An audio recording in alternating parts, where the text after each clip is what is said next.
মাত্রই 5 মিনিটের মধ্যেই বানিয়ে ফেলুন এই পনির স্যান্ডউইচ, যা সকাল হোক বা বিকেল যে কোনো সময়ের জন্যে পারফেক্ট একদম।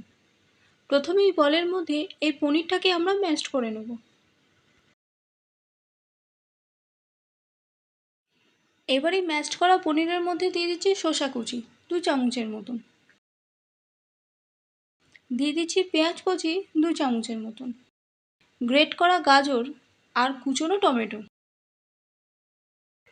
আর দিচ্ছি 2 চামচের মতন টক দই, সামান্য একটু বিট লবণ আর 1 চামচ গোলমরিচ গুঁড়ো।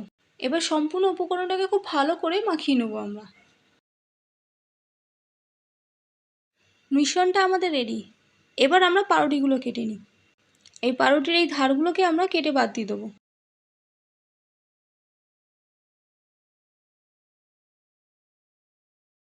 তারপরে এই পাউরুটিগুলোকে আমরা এপিট ওপিট করে একটু ছেঁকে নেব। এবার ওপর থেকে পনিরের মিশ্রণটাকে এই পাউরুটির মধ্যে দিয়ে ভালো করে ছড়িয়ে নেব।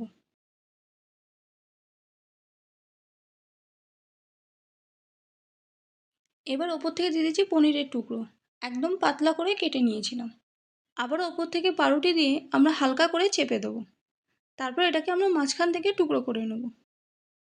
এই স্যান্ডউইচ সকালের ব্রেকফাস্ট কিংবা বাচ্চাদের টিফিনের জন্য একদম পারফেক্ট। খুবই হেলদি আর খুব অল্প সময়ের মধ্যেই তৈরি করে নেওয়া যায়।